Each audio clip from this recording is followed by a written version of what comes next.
हमको आपको भी आना चाहिए। इसी का नाम उर्स है कि आकर के कुछ हम दरूद शरीफ पढ़ें, कुरान पढ़ें, इनके नाम मिसाले सवाब। लेकिन आज उर्सों में बहुत सी खुराफात पैदा हो गई। कहीं कूदे वाला आया मर्द का कूदत है, कहूँ डीजे चलत है, कहूँ झूला चलत है, अब तो ट्रेनों चलत है, ट्रेनों ले भों भों करिए। क्या ये सब होना चाहिए? नाच गाना होना चाहिए। इसीलिए वहाँ भी कहते देवबंदी की सुन्नी उर्स में नाच गाना कराते हैं, इसीलिए उर्स नाजायज है।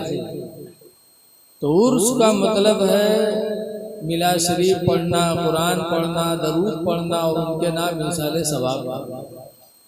अब अगर कोई खुराफात उसमें पैदा करे तो खुराफात को दूर करना चाहिए, न कि उर्स ही को खत्म कर देना चाहिए। अच्छा ये बताओ, नाक पर मक्खी बैठ जाए तो मक्खी भगई हो कि नाक काट देगी? नाक नहीं काटोगे ना। तो उर्स में जो खुराफात है उनको दूर करना चाहिए।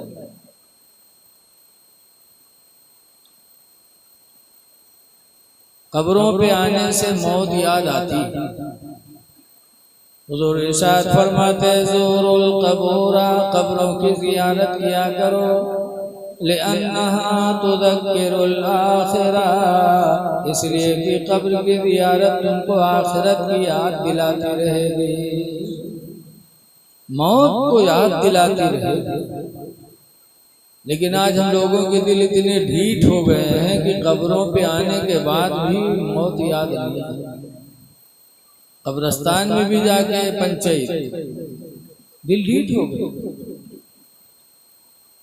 तो ऐसे जैसे बुढ़वा बीमार हुआ तो लड़का का घेरे बैठे, अब्बा ये बात, अब्बा वो बात, अपने में बुढ़वा कहते भैया जी बच गई ना, तो लड़का कहीं तब अब्बा, तो बुढ़वा कहते जब हम मर जेबे ना तो हमारे कफन में पुरान कपड़ा लगाए। लोग कहीं नहीं कहाँ हुई बेगब्बा, तुम पढ़ाए लिखाए जवान के हम कफन में पुरान कपड़ा देवे, गाँव वाले कहा कहीं है अब्बा। तो बुढ़वा कहते गाँव वाले चक्कर में पड़ के सारे उनको फंसाए दे तुम लोग, कहीं का है अब्बा, कहीं सारे पुरान कपड़ा में लपेट के कब्र में रखे हो, ताकि जब फरिश्ते हिसाब ले आइए देखिए कफन पुरान तो बहुत पहले मर चुका है, का हिसाब होगा, वही छोड़ो, तो छोड़ छाड़ चले जाइए और नवा कफन में लपेट के रख लो, जुड़ते जुड़ जाइए कि नहीं जुटी है। ऐसे ऐसे दलाल बुढ़वा पड़े कि जिंदगी भर तो दलाली करवे के मरे के बाद कब्रों में यहाँ 420 करे सोचे, दिल ढीठ हो। लेकिन ये लोगों अल्लाह की पकड़ बहुत सख्त है। कुरान हकीम में इन्ना बतशा रब्बिका लशदीद, बेशक तुम्हारी रब की पकड़ बहुत सख्त है, जर्रे जर्रे का हिसाब है। आज जब कोई मरता है तो हम रोते हैं। हजरत फातिमा ज़हरा रज़ी अल्लाह ताला अन्हा नबी की छोटी बेटी हैं। जब इनके इंतकाल का वक्त आया तो अपने शौहर हजरत अली को बुलाया, और बुलाने के बाद फरमाया अली आज रात मैं रुखसत हो जाऊंगी, लिहाजा मेरे मरने के बाद मेरे बेटे हसन हुसैन को मारना नहीं। एक औलाद को अपनी, एक माँ को अपनी औलाद से बहुत मोहब्बत, मेरे मरने के बाद हसन हुसैन को मारना नहीं। और दूसरी वसीयत यह है कि मेरे मरने पर रोना चिल्लाना नहीं, चीखना नहीं। मना किया खातून जन्नत ने रोने से, लेकिन आज हम लोग रोते हैं। रोने से कुछ बनने वाला है? कितनों रो डालो लेकिन क्या मरने वाला जी जाएगा? आला हजरत इमाम अहले सुन्नत फरमाते हैं, आँखें रो रो के सुजाने वाले, इतना रो कि आँखें सूज जाए। आँखें रो रो के सुजाने वाले, और जाने वाले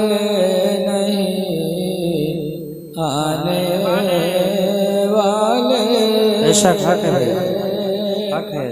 जाने वाले नहीं आने वाले।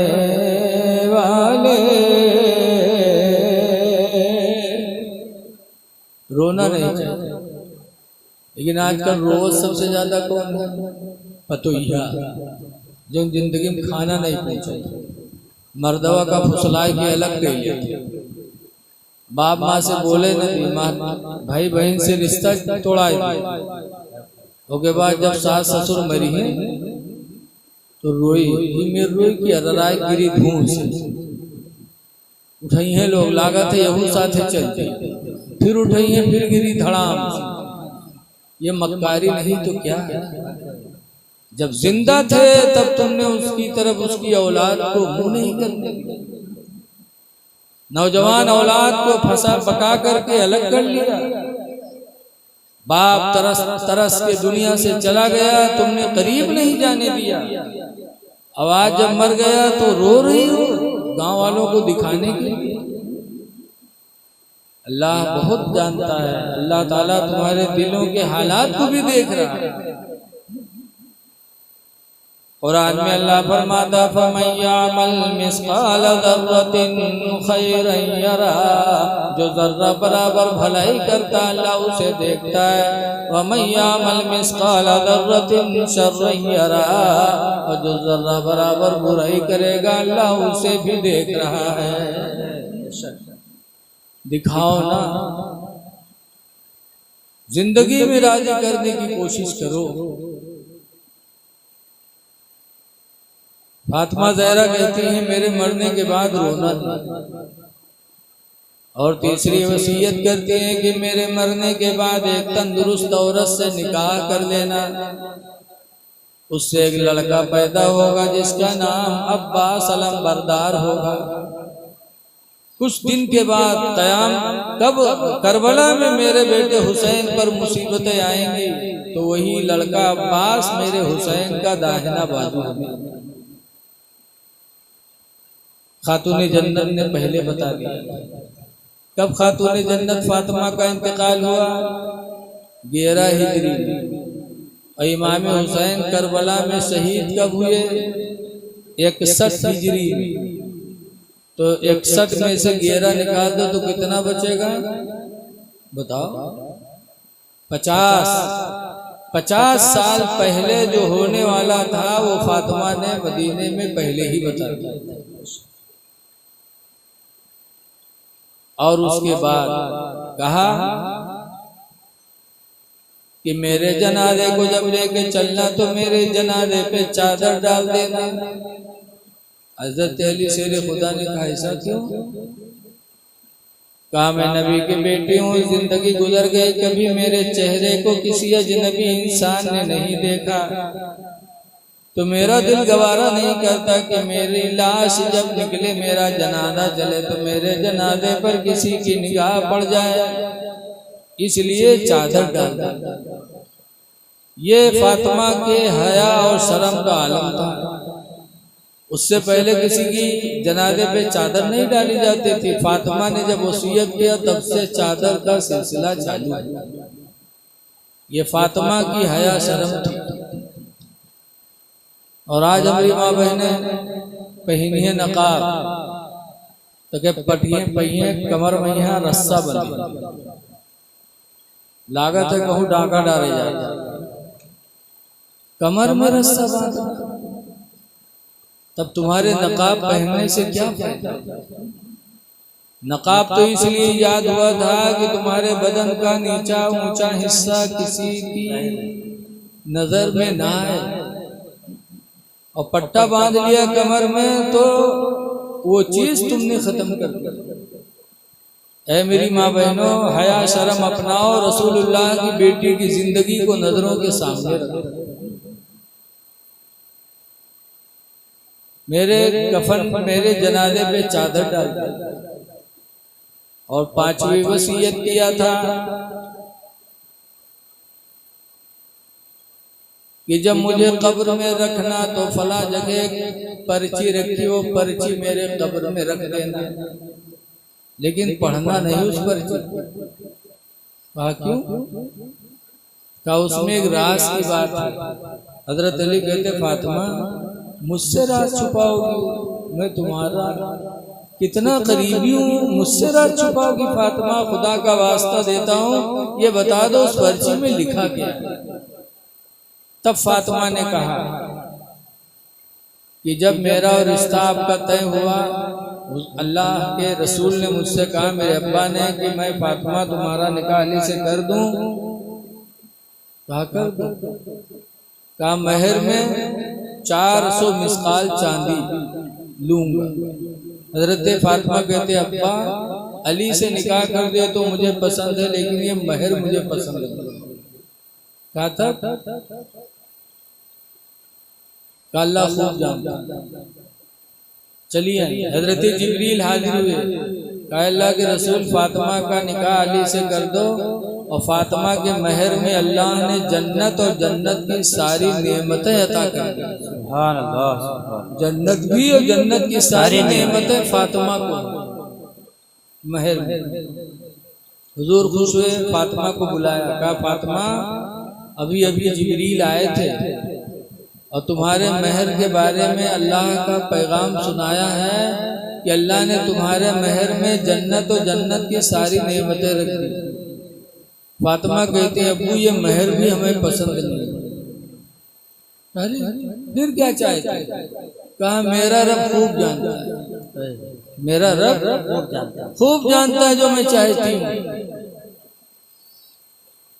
अब्बा मैं तो वही चाहती हूँ कि जिस चीज के लिए आप पहाड़ों में जाकर के रोया करते हैं, सजदे में सर रख कर रात रात रोया करते हैं, जिस चीज के लिए, वही चीज मैं अपने महर में चाहती हूँ।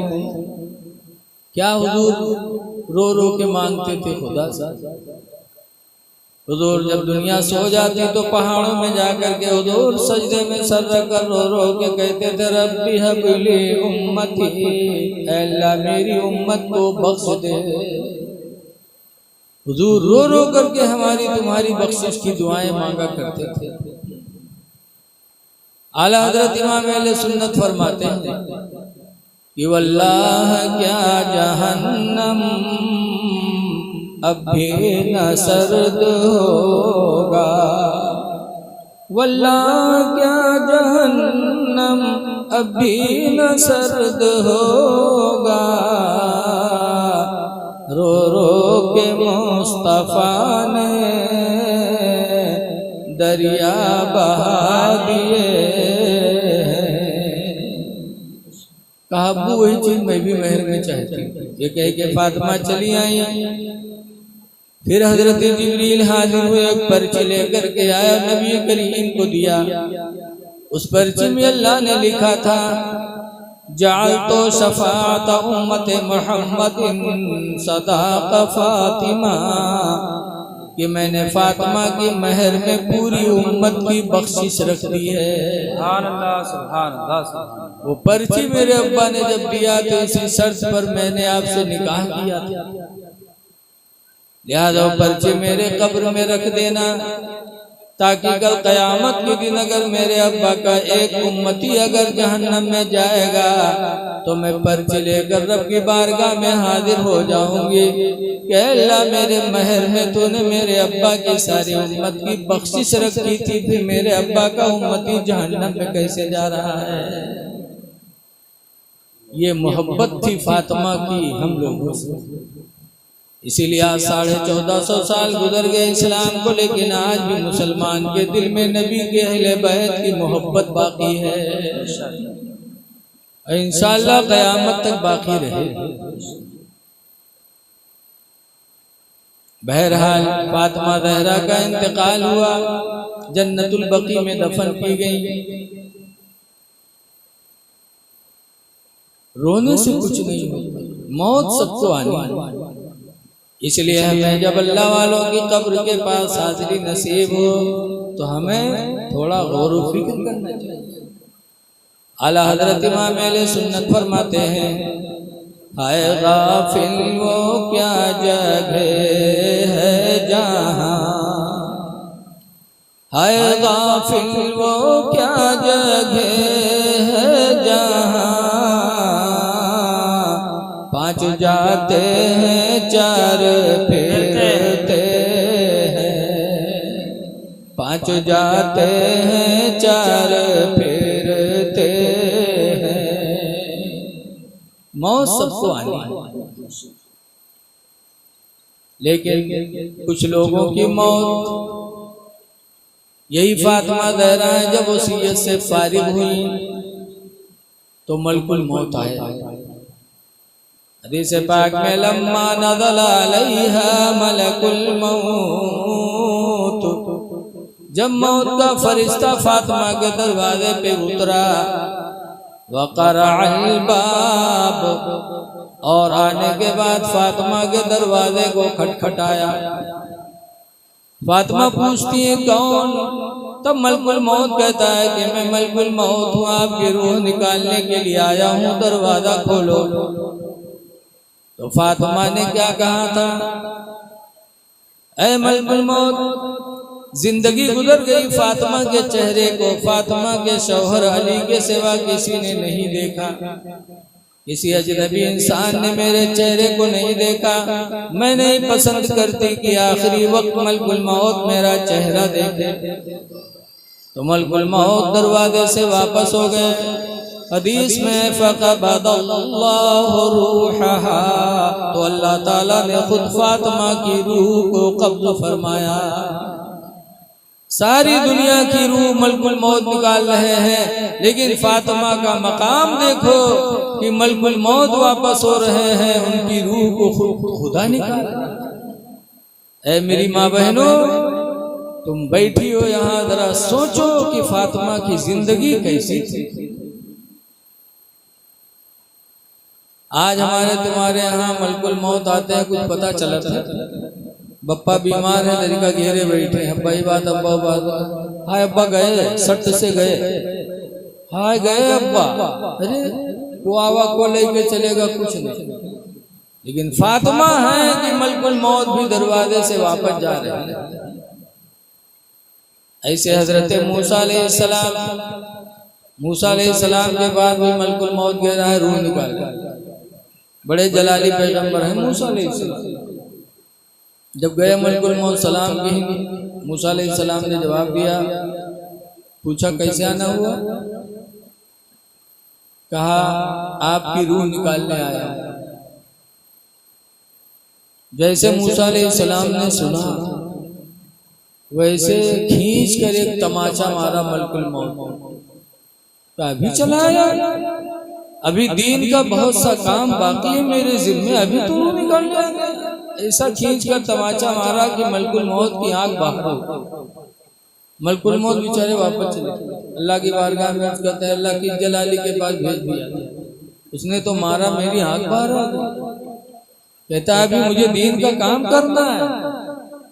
तो अल्लाह ताला ने फरमाया ठीक है, जाओ मेरे मूसा से कह दो कि अगर अभी जीना चाहते हैं तो किसी बैल के पीठ पर हाथ रख दे, जितने बाल हाथ के नीचे पड़ जाएंगे उतने साल की उम्र उनकी बढ़ा दी जाएगी।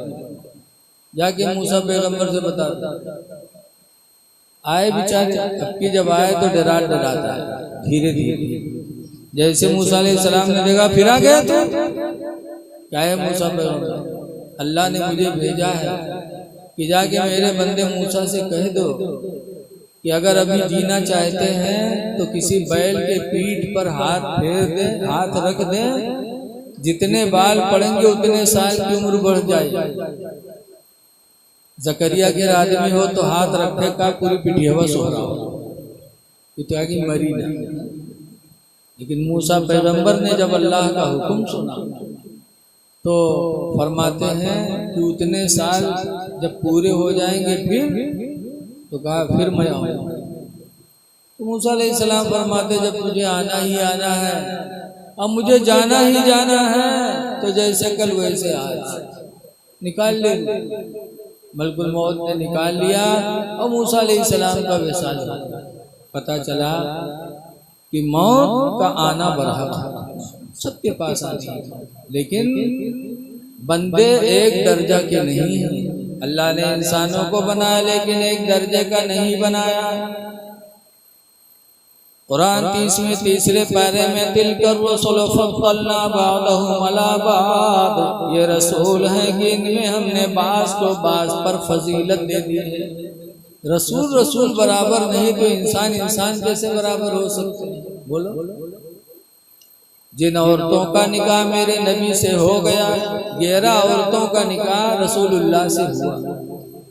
तो कुरान करीम में अल्लाह फरमाता है या निसा अन्नबी, ऐ नबी की बीवियों, लस्तुन्ना काहदिम मिनन निसा, हरगिज़ हरगिज़ तुम्हारी तरह दुनिया की कोई औरत नहीं हो सकती। कुरान कहता है तो जब नबी की बीवियों की तरह दुनिया की कोई औरत नहीं हो सकते तो नबी की तरह कोई दूसरा उम्मती कैसे हो सकता है? हो सकता है। लेकिन कुछ है हमरे तुमरे में यहाँ बैलवे कहा था ना ही इंसान नहीं इंसान है।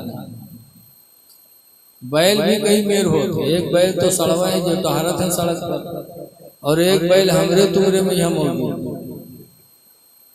कहा कुछ करी है कुछ। हमरे उधर एक मदरसा चला था बिरबितनी दरगाह पर, तो मोहतमिम साहब पान खाए कादी रहे, पान खाए एक दिन टहलत रहे। एक लड़का से कहने जाओ उगलदान उठाएला। उगलदान आप लोग जाना था, जिमा थुक्का जाता गोल गोल हो देता बड़ा। वो देहात के लड़का उगलदान जाना, उसे कहीं जाओ उगलदान उठाएला। अब वो गवा कमरा में ढूंढ के चला, देखी सो कब तो जाना थे तो जाना। अब कहे सर तुम उगलदान नहीं है, भाई पागल उसी में जा देख तो गवा, फिर देख के फिर आएगा कहीं नहीं है हजरत। तो हजरत गए करीब में कहीं देख बंदू गोल गोल रखा है वहाँ है।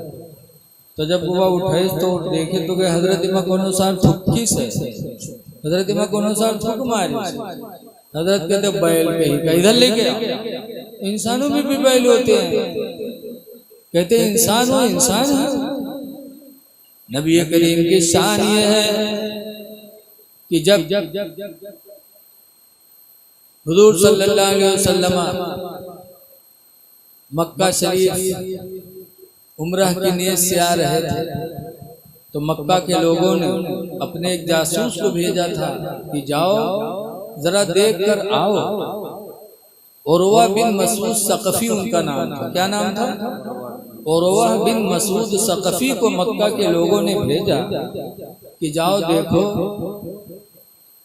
कि मोहम्मद आज आ रहे हैं, तो जरा देखो उनके साथी लोग उनके साथ क्या बर्ताव करते हैं। तो उरवा बिन मसूद सकफी जब गए देखा तो देख कर आयो मक्का के लोगों से कहा खुदा की कसम तुम उनका मुकाबला कभी नहीं कर सकते, वो तुम पर गालिब आ जाएंगे। क्यों? कहा उनके मानने वालों से तुम कभी जीत नहीं सकते, मुकाबला नहीं कर सकते। कहा क्यों? तब उरवा बिन मसूद सकफी ने कहा कि मैंने देखा है कि मा नक़तन रसूलुल्लाह सल्लल्लाहु अलैहि वसल्लम इल्ला फी यदि रजुलिन, कि हुजूर कोई थूक नहीं थूकते मगर किसी न किसी आदमी के हाथ पर। कि हुजूर के जो सहाबा साथी थे, हुजूर जब थूकते थे तो सहाबा जमीन पे थूक नहीं गिरने देते थे, हाथ में ले लेते। वकाना यमसहु बिवुजूहिहिम, और उस थूक को सहाबा लेकर अपने चेहरों पे मल दिया करते थे। कह दो सुभान अल्लाह। तब उरवा ने कहा सुनो, जिसके मानने वाले थूक को जमीन पे गिरना गवारा नहीं करते लेके चेहरों पे मल लेते हैं, तो उनके मानने वाले उस नबी के खून को जमीन पे गिरना कब गवारा करेंगे? वो जान दे देंगे लेकिन अपने नबी पर आंच नहीं आने देंगे। उस कौम से तुम कभी मुकाबला नहीं कर सकते, अनकरीब वो तुम पर गालिब आएंगे। और यही हुआ कि कुछ दिनों के बाद सना 8 हिजरी में अल्लाह के रसूल ने फतह मक्का फरमा लिया। तो ये नबी की शान है। बता हमार तुम्हार कोई थूक चेहरे पर मिली? जो कहा था वो इंसान हम वही इंसान। उनसे कहे तो तेरे अपने मेहरुए के हाथे थूक के देख ले। यकीन जानो अल्लाह ने अपने बंदों को मुख्तलिफ दर्जे बनाया है। इसलिए हम आप हजरात से गुजारिश करते हैं कि हालात के ऊपर गौर करो, अपने अंदर बदलाव पैदा करो। अल्लाह ने मुसलमान बनाया है, मुसलमान बन के जी लो।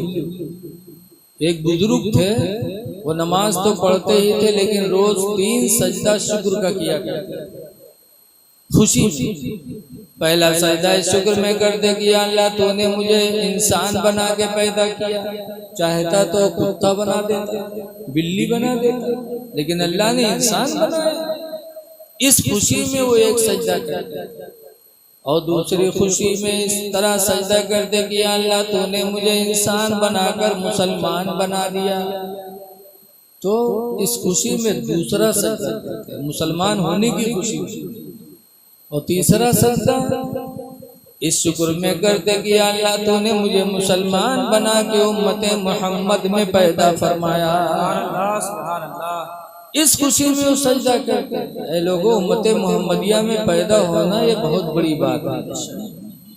हजरत मूसा अलैहिस्सलाम नबी थे, लेकिन अक्सर कहा करते थे अल्लाह तू काश मुझे उम्मत मोहम्मदिया में बनाकर पैदा किया, उम्मत मोहम्मदिया में पैदा करता। एक पैगंबर नबी की उम्मत में पैदा होने की दुआ मांग रहे हैं, और हम और आप उनकी उम्मत में पैदा हुए तो हमको एहसास तक नहीं है। उम्मत मोहम्मदिया का दर्जा कितना बुलंद है, आप सोचे नहीं, आप जानते नहीं कि हमारा मर्तबा कितना ऊंचा। मेराज की रात में हुजूर जब जा रहे थे सिदरा तक, हुजूर के साथ जिब्रील गए, 7वां आसमान के ऊपर सिदरा, और वहां जब गए तो कहा अल्लाह के रसूल अब आगे नहीं जा पाऊंगा। तो कहा जिब्रील कोई हाजत हो तो बताओ, मैं रब की बारगाह में जा रहा हूँ। कहा एक जरूरत है। कहा क्या? कहा आप रब की बारगाह में जाना तो मेरे लिए इजाजत मांग लेना अल्लाह से। कहा क्या?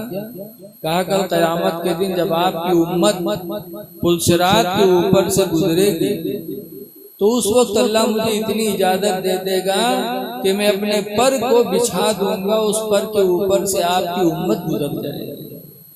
इतनी इजाजत। पुलसिरात बाल से ज्यादा बारीक, तलवार से ज्यादा तेज। हमरे तुमरे यहाँ तना पुल थोड़ो है कि 10 फुट चौड़ा, 50 फुट चौड़ा। बाल से ज्यादा बारीक, तलवार से ज्यादा तेज, 50,000 बरस का रास्ता कैसे पार करें? जिब्रील ने कहा अल्लाह मुझे इजाजत दे दे कि मैं अपने परों को बिछा दूं, उसी पर आपकी उम्मत पैर रख करके चली चली। अब बताओ जिब्रील के पर कितना बड़ा होगा? एक पर की चौड़ाई जिब्रील की जमीन और आसमान के बीच की जो दूरी है ना, इतना लंबा चौड़ा जिब्रील का एक पर। और इस तरह कितने पर हैं रवायतों में कि इस तरह जिब्रील के 26,000 पर अल्लाह ने अता फरमाया। अल्लाह बहुत बड़ा कादिर मुतलक है, जो चाहे अता फरमाए। तो बताओ हमारे तुम्हारे पैर के नीचे जिब्रील पर बिछाने की तमन्ना कर रहे हैं, जो फरिश्तों के सरदार हैं, रसूल भी हैं। हर नबी के पास अल्लाह का पैगाम लेके गए हैं। उनकी तमन्ना है कि मैं अपने पर को आपके पैर के नीचे बिछा दूं। और हम इन्हीं पैरों से चोरी के लिए जाते हैं, इन्हीं पैरों से हम ज़िना के लिए जाएं, इन्हीं पैरों से हम नाच देखने जाएं। ऐ लोगों जरा सोचो। आला हजरत इमाम अहले सुन्नत फरमाते हैं या रसूल अल्लाह पुल से उतारो राह गुजर को खबर न हो, और जिब्रील पर बिछाए तो पर को खबर न हो। कांटा मेरे जिगर से गमे रोजगार का यूं खींच लीजिए कि जिगर को खबर न हो। तो अपना मकाम समझो। पैर उठे तो मस्जिद की तरफ उठे, पैर उठे तो हलाल रोजी कमाने के लिए उठे। आज मुसलमान भीख मांगता, अल्लाह का वादा भूल गए। अल्लाह का वादा है कि तुम सुबह उठो, फजर की नमाज पढ़ के जमीन पे फैलो, रोजी हम तुम्हें देंगे। कुरान कहता है या अय्युहल्लज़ीना आमनू इज़ा क़ुदियतिस्सलाह, ईमान वालों जब नमाज पूरी हो जाए फंतशिरू फिल अर्द, तो जमीन के ऊपर फैलो, वब्तगू मिन फज़लिल्लाह, और अल्लाह की दी हुई रोजी को तलाश करो। रोजी देने वाला अल्लाह है, तो हमारे कदम निकले तो हलाल रोजी की तलाश में निकले, हमारे कदम निकले तो मस्जिद में इबादत के लिए निकले। लेकिन आज अफसोस है कि हम नाच के लिए निकलते। आज देखा जाता है शादी हुई, दूल्हा बन के जब चली तो उनके आगे कुछ जवान लोग डांस करें, कूदिए चलिए, थू थू देखे नीक नहीं लागा था, मुँह करिया करिया, जबान काली काली, मार कूदिए दूल्हा का लागत है। इतनी खूबसूरती पर जन्नत के फरिश्ते सब पे उतरिए, कूदिए, पेट अलग जाए, चुंदर अलग जाए, बड़े फखर से उनके मेहरवा का कहीं मेहरवन से देखो हमरे गुडवा कब्बा तो 10 हाथ ऊंचे उजरा थे सबसे। बताइए बेहयाई नहीं तो क्या है? लोगों इंसानियत पैदा करो। कितने हमारे तुम्हारे भाई मारे जा रहे हैं, उनके घर गिराए जा रहे हैं, हमारा पड़ोसी बिस्तरे अलालत पे पड़ा तड़प रहा है, इलाज के पैसे नहीं है, और तुम नाच करवा रहे हो, डीजे बजवा रहे हो, इंसानियत कहाँ चली गई? हुजूर फरमाते हैं अल मोमिनूना करजुलिन वाहिदिन, सारे मोमिन एक आदमी की तरह है। इन इस्तकाइनु फस्तका कुल्लुहु, कि अगर उसकी आँख दुखती है तो पूरा बदन दुखता है। वइन इस्तकारासु फस्तका कुल्लुहु, और अगर उसका सर दुखता है तो पूरा बदन दुखता है। बोलो है तो ऐसे आग में तकलीफ तो पूरे बदन की खुशी चली जाती है, नहीं चली जाती? सर में दर्द तो पूरे बदन की राहत चली जाती। तमाम मोमिन एक आदमी की तरह है, इसलिए अगर एक आदमी परेशान है तो सब मोमिनों को अपनी परेशानी समझना चाहिए। अगर कोई भूखा पड़ा है तो तुम अपने आप को भी भूखा समझो, कोई बीमार पड़ा है तो अपने आप को भी बीमार समझो। उसको गम है तो उसका गम तुमको भी होना चाहिए, इसलिए कि नबी ने फरमाया कुल मोमिन एक आदमी की तरह। और आज पड़ोसी तरस रहा है खाने के लिए, और आप बिल्ली घोड़ी की नाचना चाहते हैं, डीजे चला रहे हैं, नाच करवा रहे हैं शादी ब्याह में। जबकि हुजूर फरमाते हैं निकाह इबादत है, और निकाह नस्ल इंसानी के बढ़ने का जरिया है, और निकाह मेरी सुन्नत, उसमें नाच। आप खुश हैं, खुशहाल है, तो आप पूरी दुनिया को खुशहाली समझ रहे हैं। वो तो वैसे जैसे एक आदमी रहा चश्मा लगावत रहा, चश्मा लगावे बहुत आदि रहा, दिन में भी चश्मा लगावे, रातों में चश्मा लगाए रहे, सोवे तो मुंह चश्मा लगाए के सोवे, चश्मक बड़ा शौकीन रहा है। और के चश्मा के कलर कौन मिल रहा है? हरे रंग के चश्मा लगावत रहा, तो का पूरी दुनिया हरे हरे नजर आओ। घास छोले जाए तो जत्ती झोरी सब बटोला, उका कोनो धुरान घास है नहीं, हरे चश्मा लगा सब झोरी बटोला, बर्दवा का आगे डाल, अब बर्दवा कहाँ से खाएगी? तो बहुत परेशान रहती, हरियर घास लेती खाते नहीं है, फिर जाए लेके आवे, फिर लावे डाले, तो बर्दवा कहाँ खाएगा? तो बहुत परेशान। कुछ दिन देखा कि एक दिन सोची सरी काहे नहीं खाए, उठाए के अपन चश्मा बर्दवा के लगाए, अब बर्दवा के लगाए बजती झोरी सब का हरियर नजर आई, सब खाए। तो वो हरा चश्मा लगाता था तो सारी घास उसको हरी ही नजर आती थी। आज अल्लाह ने आपको खुशहाल बना दिया, दौलत दे दिया, तो आपको पूरी दुनिया खुशहाल ही नजर आती है। इंसानियत पैदा करो। अगर कोई भाई गम में है तो उसका गम अपना गम समझो, कोई बीमार है तो उसकी इयादत कर लो।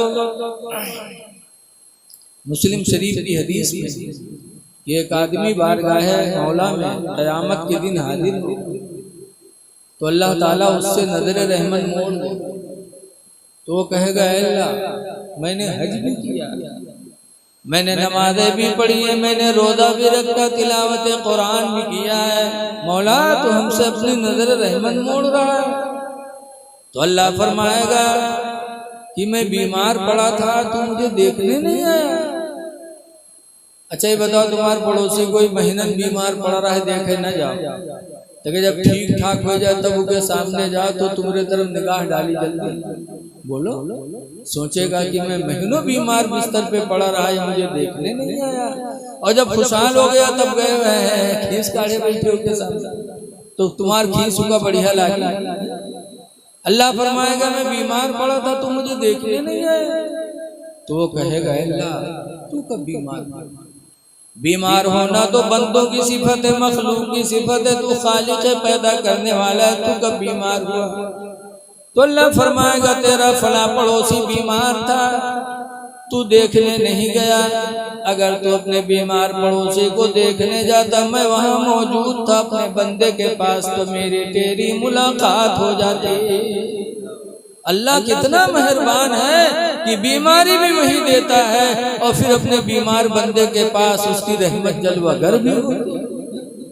इसलिए कोई बीमार हो पड़ोसी तो देखने जाओ, जब वहां जाओगे तो खुदा का दीदार तुमको नसीब होगा। लेकिन आज बजाय देखने के हम खुशियां मना रहे हैं, उसकी तरफ कोई तवज्जो नहीं।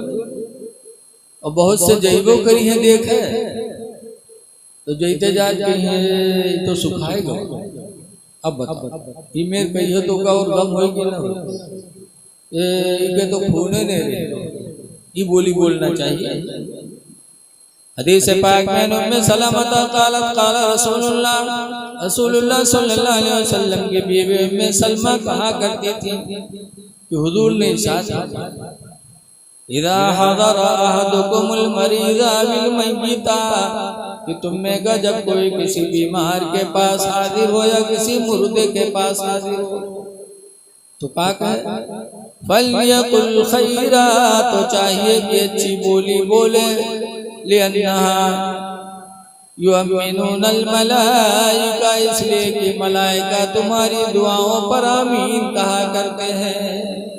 वहाँ कुछ फरिश्ते मौजूद होते हैं जो दुआ करते हो कि अल्लाह इसको शिफा दे दे, तो फरिश्ते आमीन कहते हैं। तो हमको जाना चाहिए बीमारों के पास और जाने के बाद दुआ भी करनी चाहिए। लेकिन आज हमारे आपके हालात अलग हैं। अल्लाह ताला हमको आपको नेक रास्ते पे चलने की तौफीक अता फरमाए। आज हम लोग जाते हैं तो ऐसी बोलियां बोल के आते हैं जिससे मुर्दे को तकलीफ होती है।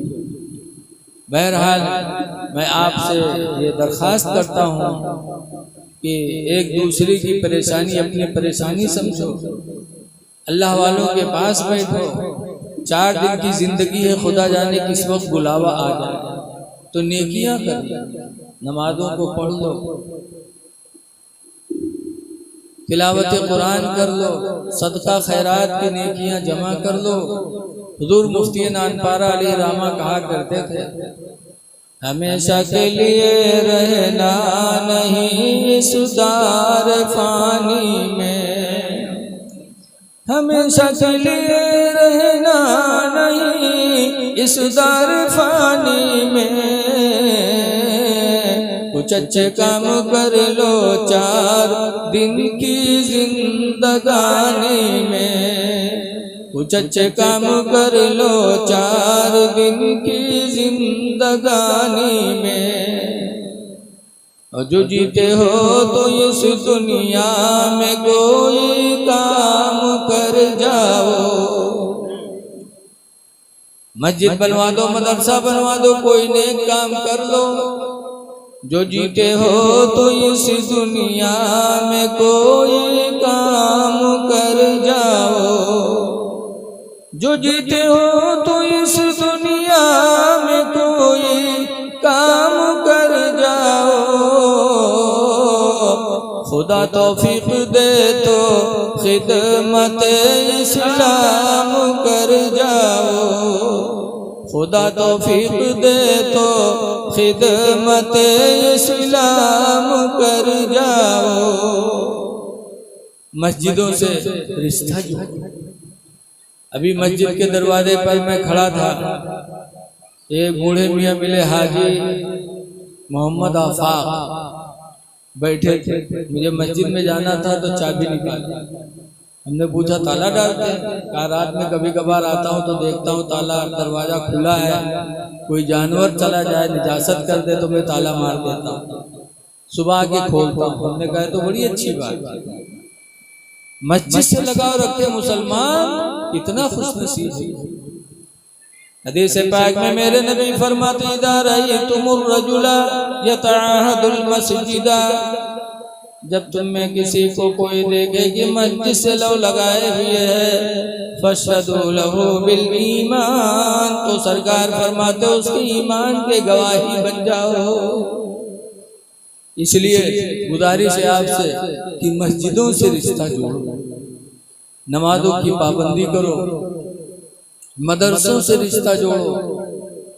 रसूलुल्लाह सल्लल्लाहु अलैहि वसल्लम जब मक्का से हिजरत करके मदीना गए तो मस्जिद बाद में बनवाई, मदरसा पहले बनाया। मदरसा पहले बनाया था, उस मदरसे का नाम क्या था? सुफ़ा। हुजूर के मदरसे का नाम क्या था? बोलो। सुफ़ा। सुफ़ा माने चबूतरा। सरकार ने एक चबूतरा बनाया था, गरीबी का दौर था, तो उसी चबूतरे पर बैठकर सहाबा दीन की बातें हासिल करते। पहले मदरसा बनाया, बाद में मस्जिद नबवी बनाई। तो अल्लाह तौफीक दे तो मस्जिद और मदरसे की तरफ तवज्जो करो और अपने आप को मुसलमान बना के रखो, आपकी पहचान होनी चाहिए। लेकिन आज देखा जाता है, अल्लाह रहम करे, बहुत से हमारे नौजवान ऐसे हैं जो इस तरह शक्ल सूरत बनाते हैं कि देखने में लगा था कोई औरत, और औरतें इस तरह शक्ल सूरत बना के रखा थे कि कौन लागत हीरो। आज एक दूसरे की तरह मर्द मर्द बन के रहना नहीं चाहता, औरत औरत बन के नहीं रहना चाहता। हदीस पाक में अब्दुल्लाह इब्न अब्बास क़ाल लअन रसूलुल्लाह सल्लल्लाहु अलैहि वसल्लम अलल मुशब्बिहीन मिनन निसा। अब्दुल्लाह बिन अब्बास कहते हैं कि हुजूर ने उन मर्दों पर लानत फरमाई है जो मर्द औरतों की तरह बनने की कोशिश करते, औरतों की तरह बन के रहते। वअलल मुशब्बिहाति मिनर रिजाल, और उन औरतों पर रसूलुल्लाह ने लानत की जो औरतें मर्दों की मुशाबिहत इख्तियार करती हैं। आज हमारे बहुत से लड़के ऐसे बाल रखाएंगे, जंजीर गले में पहनेंगे, हाथ में खड़ुआ पहनेंगे, कान में कील पहनेंगे, अल्लाह जाने।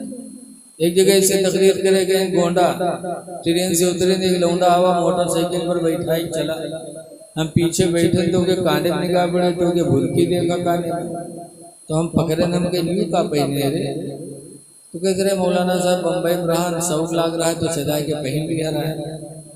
तो हम कहा नकवा नहीं छदाए, नकवा छदा गुलाब का पहन ली थी, नकवा हम काहे नहीं पहने रे, नथनी काहे नहीं पहने। मौलाना तुम तो अजीब में रहा, हम कहे अजीब का बताओ, मर्द हो के फिर कान नाक छदा के पहनते।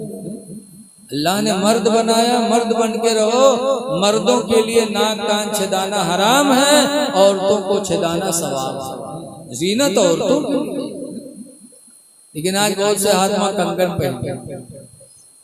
अगले जमाना में, आज भी अगले जमाने में यही रहा है कि मर्द जब मरता था, औरत बेवा होता रहा, तो औरत चूड़ी उतार के कंगन पहनते ताकि ये निशानी हो जाए कि औरत बेवा हो, तो हाथ में कंगन बेवा की निशानी। अब आजकल बहुत से नौजवान पहने घूमते, अल्लाह जाने ये कब से बेवा हुई, इनके को मर गवा है तो खड़ुआ पहने। आज अफसोस है कि अल्लाह ने मर्द बनाया, मर्द बन के नहीं रहते। हमारी माँ बहनें भी सबक हासिल करे, अल्लाह ने औरत बनाया है, औरत बन के रहो। ऐसे लोगों पे रसूलुल्लाह सल्लल्लाहु अलैहि वसल्लम ने लानत फरमाई है। इंसान जाहिर अपना अच्छा बनाए तो बातिन अल्लाह खुद ब खुद बदल देगा। तुम पहले अपने जाहिर को बनो, नेक बनो तो अल्लाह ताला दिल भी बदलेगा। इसलिए गुजारिश है, चेहरों पे दाढ़ी रखा लो, लिबास इस्लामी पहनो ताकि नबी के गुलाम जाने जाओ।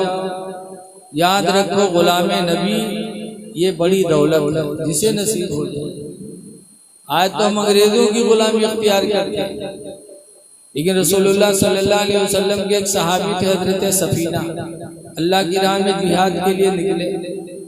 रास्ते में जंगल पड़ा और जंगल में जैसे दाखिल हुए वैसे एक शेर सामने आ गया। बाघ शेर सामने आया। सफीना तने तन्हा, शेर भी तन्हा है। हजरत सफीना की जब निगाह पड़ी तो बुखारी की हदीस में हजरत सफीना ने शेर से कहा था, या अबल हारिस, ए जंगल के शेर, अना मौला रसूलिल्लाह, मैं रसूलुल्लाह का गुलाम हूँ। कह दो सुभान अल्लाह। ये नहीं कहा था हम बड़े मौलाना हुई छोड़ दो, ये नहीं कहा था मैं हाफिज हूँ, ये नहीं कहा था मैं शायर हूँ, ये नहीं कहा था मैं हाजी हूँ, नमाजी हूँ। सहाबी ने नहीं कहा था, बल्कि ये कहा था ना मौला रसूलुल्लाह, मैं रसूलुल्लाह का गुलाम हूँ। सहाबा गुलाम नबी पे नाज करते। जब जंगल के शेर ने सुना कि नबी के गुलाम है तो हदीस में फाक़बल लसद बस बसतन, वो शेर आगे बढ़ा अपनी पूंछ को हिलाते हुए, वक़ब्बल क़दमैहि, और आकर सफीना के पैरों को चूमा, क़ाम इला जंबिही, पैर को चूमकर बगल में खड़ा हो गया, वसारा माहू, हजरत सफीना के साथ वो शेर जंगल में चलने लगा। इसने से चलने लगा कि नबी के गुलाम जा रहे हैं, कहीं नबी के गुलाम को कोई तकलीफ न दे दे, तो शेर गुलाम नबी का निगरां भी बन गया। ऐ लोगो, सहाबा को नाज था गुलाम नबी, नबी के गुलाम बन जाओ, इस्लामी लिबास पहनो, इस्लामी शक्ल सूरत बना लो, ताकि जियो तो गुलाम नबी बन के जाओ, दुनिया से जाओ तो मुसलमान बन के जाओ। जाहिर अच्छा अल्लाह ताला हमको आपको नबी करीम सल्लल्लाहु अलैहि वसल्लम की सुन्नतों का आमिल बना दे। यही आपसे गुजारिश है, पाक व साफ रहा करो। हदीस पाक में तुहूरु निस्फुल ईमान, पाक रहना आधा ईमान। आज बहुत से लोग शिकवा करते हैं मस्जिद में आइए गए, मौलाना साहब तेरी तबीयत बना दो, घर में बरकत नहीं। बहुत कमाते हैं लेकिन माल रुकता नहीं। कभी आपने इसको सोचा भी कि आखिर ऐसा क्यों है? तावीज़ ही से काम नहीं चलेगा। हदीस पाक में नबी तलहा काला काला रसूलुल्लाह, हजरत अबू तलहा अंसारी से रवायत है, फरमाते अल्लाह के रसूल ने इरशाद फरमाया, ला तदखुलुल मलाइकतु बैतन, हुजूर फरमाते उस घर में रहमत के फरिश्ते नहीं जाते। किस घर? फीहि सुवरुन व कलबुन व जुनबुन, जिस घर में कोई जानदार चीज का फोटो हो, जिस घर में कोई कुत्ता हो, जिस घर में कोई नापाक इंसान हो, ये तीन चीजों में से अगर कोई एक चीज किसी घर में है तो रहमत के फरिश्ते नहीं जाते। इसलिए हमें चाहिए कि अपने घरों को फोटो से पाक करें, न हीरो हीरोइन का फोटो लगाएं, न किसी अल्लाह वाले का फोटो लगाएं, न हाजी वारी से पाक का फोटो लगाएं, न किसी कुरान पढ़ने वाले का फोटो लगाएं, न दुआ मांगने वाला का फोटो लगाएं, न पीर का फोटो लगाएं। जानदार चीजों की तस्वीर इस्लाम में हराम कर। घरों को फोटो से पाक करो, कुत्तों से पाक करो, और नापाक इंसान से घर को पाक करो।